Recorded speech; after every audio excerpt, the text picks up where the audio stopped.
Yes students, आज हम पढ़ेंगे पार्टनर्स कैपिटल अकाउंट के बारे में कि साझेदारों के पूंजी खाते रखने की कितनी विधियाँ होती है। दो विधियाँ होती है। कितनी विधियाँ होती है? दो। फर्स्ट विधि का नाम है स्थिर पूंजी खाता विधि। क्या नाम है? स्थिर पूंजी खाता विधि, जिसे हम एक और नाम से भी जानते हैं, वो नाम है अपरिवर्तनशील पूंजी खाता विधि। इंग्लिश में बोलते हैं फिक्स्ड कैपिटल अकाउंट मेथड। दूसरी विधि है हमारे पास परिवर्तनशील पूंजी खाता विधि। परिवर्तनशील पूंजी खाता विधि दूसरी कौन सी है? परिवर्तनशील पूंजी खाता विधि। उसको जनरली एक और नाम से जानते हैं अस्थिर पूंजी खाता विधि भी उसी को बोलते हैं। इसके अलावा इंग्लिश में उसका नाम क्या है? Fluctuating partners capital account. Fluctuating partners capital account method. अब बात करते हैं इसमें पूंजी खाता विधि का फर्स्ट टाइप, वो हमारे पास क्या है? स्थिर पूंजी खाता विधि, अपरिवर्तनशील पूंजी खाता विधि। इस विधि के अंतर्गत दो खाते तैयार किए जाते हैं। कितने खाते तैयार किए जाते हैं? दो खाते तैयार किए जाते हैं। पहले अकाउंट का नाम है पार्टनर्स कैपिटल अकाउंट। क्या नाम है? Partners capital account. Second account कौन सा होगा? Partners current account. Partners current account नाम है। ये अकाउंट क्यों बनाया था? साझेदार यह निश्चित कर लेते हैं कि हमारी पूंजी क्या रहेगी? स्थिर रहेगी। हमारी पूंजी क्या रहेगी? व्यवसाय में स्थिर रहेगी, समान राशि रहेगी। तब इस विधि का उपयोग किया जाता है और एक खाता ये तैयार किया जाता है और एक और खाता ये तैयार। कुल मिला के इस विधि के अंतर्गत दो खाते तैयार किए जाते। कितने तैयार किए जाते हैं? दो खाते तैयार किए जाते हैं। अच्छा, इसमें लिखा क्या क्या जाता है तो प्लीज फोकस करना, मोस्ट इम्पोर्टेंट है।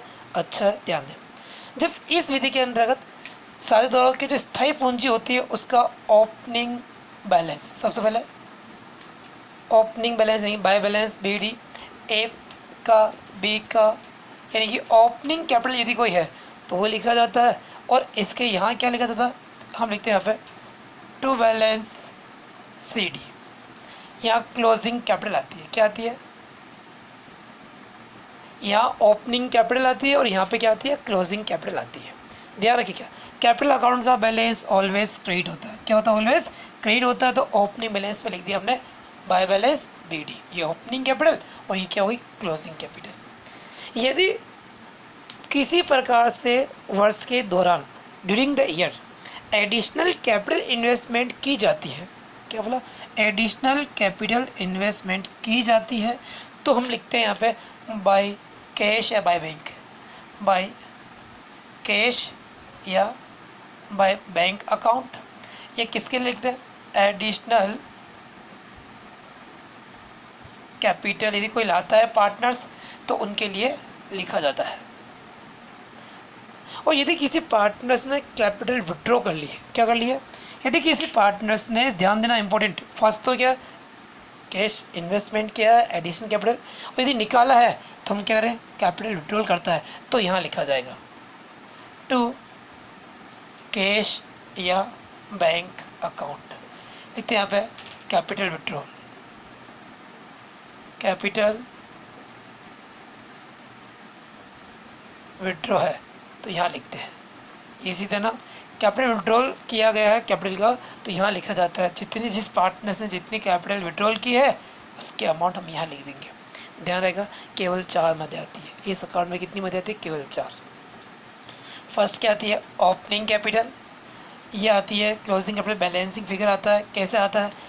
इस दोनों पक्षों का योग करते हैं, सो इन दोनों का योग करते हैं, उसमें से ये वाली अमाउंट घटा देते हैं तो बैलेंसिंग फिगर आ जाती है। इस दोनों का योग करते हैं, इन दोनों मदों का ये घटा देते हैं तो यहाँ बैलेंसिंग फिगर आंसर आता है। यहाँ पर सेम ये रूल्स लागू होता है।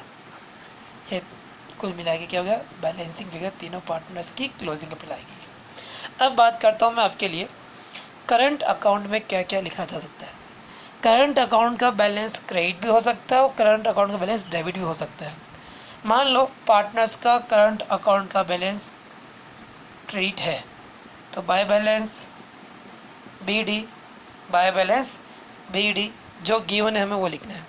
सपोज पार्टनर्स का बैलेंस डेबिट है, गिवन होगा आपको टू बैलेंस BD, तो पार्टनर्स करंट अकाउंट में पार्टनर्स का बैलेंस जो गिवन है हमें वो लिखना है। करेक्ट। अब इसके अलावा जितने भी पार्टनर्स के फर्म के साथ लेन देन है उन सब की अकाउंटिंग इसमें की जाती है। ध्यान दें आप लोग। लाइक एग्जांपल, पार्टनर्स को इंटरेस्ट ऑन कैपिटल मिला। याद कीजिएगा आप लोग, याद होगा आप लोगों को कि P&L एप्रोप्रिएशन अकाउंट बनाया था, तब इंटरेस्ट ऑन कैपिटल अकाउंट क्या फर्म के लिए खर्चा है, फर्म के लिए एक्सपेंसेस है डेबिट किया था, फर्म के लिए एक्सपेंसेस है डेबिट किया था, और पार्टनर्स के लिए इनकम तो उसने क्या करेगा, पार्टनर्स करेगा, इसको क्रेडिट करेगा। ध्यान दें आप लोग प्लीज़। इंटरेस्ट ऑन कैपिटल क्या होगी यहाँ पे, क्रेडिट होगी। फर्म के P&L एप्रोप्रिएशन अकाउंट में डेबिट हुई थी और यहाँ पे क्या होगा, क्रेडिट होगी। आगे ध्यान दें, जैसे partners salary commission bonus, partner salary या कमीशन जब भी पार्टनर्स को मिलता है तो उसके लिए पार्टनर्स का अकाउंट क्या होगा, क्रेडिट होगा। यदि पार्टनर्स को किसी रूप में प्रॉफिट मिला हुआ है, पार्टनर्स को P&L एप्रोप्रिएशन अकाउंट में प्रॉफिट मिला हुआ है, तो लिखेंगे by P&L appropriation account profit, लिख सकते हैं हम लोग यहाँ पे। जितना जितना हिस्सा पार्टनर्स को मिला है P&L अकाउंट में P&L रेशियो के अनुसार, तो वो हिस्सा यहाँ आएगा। अच्छा, इसके अलावा इधर क्या आता है, तो यदि पार्टनर्स ने फर्म से ड्राइंग्स की है, ध्यान देना ड्राइंग्स केवल यहीं लिखी जाती है, P&L एप्रोप्रिएशन अकाउंट में नहीं आती है, तो यहाँ ड्राइंग्स आती है। तो टू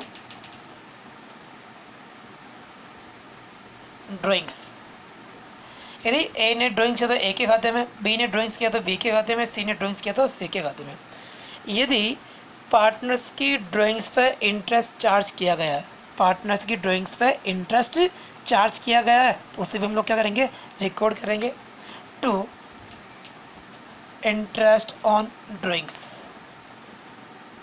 उसकी अकाउंटिंग भी इस साइड में की जाएगी। इसके साथ हम बात करते हैं, यदि पार्टनर्स को प्रॉफिट के बजाय क्या लॉस हुआ, पार्टनर्स को प्रॉफिट के बजाय क्या हुआ, लॉस हुआ, तो उसके अकाउंटिंग में हम करेंगे और लिखेंगे to P&L appropriation account loss, share in loss, loss है ये, पार्टनर्स को मिला होगा तो यहाँ अकाउंटिंग में लिखा जाएगा।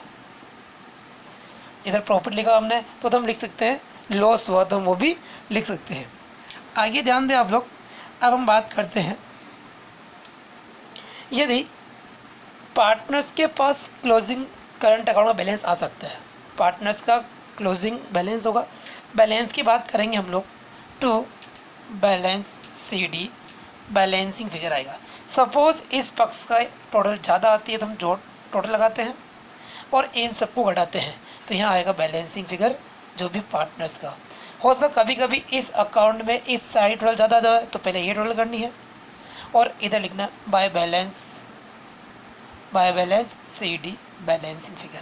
तो पार्टनर्स की अकाउंट की जो है करंट अकाउंट का बैलेंस वो किसी भी साइड हो सकता है, डेबिट भी हो सकता है और क्रेडिट भी हो सकता है। जिस साइड में बैलेंस आता है हमें वही बैलेंस नोट करना है।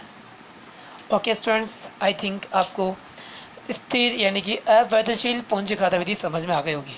एक बार आप लोग वापस देखें आराम से, तसल्ली से। Okay students.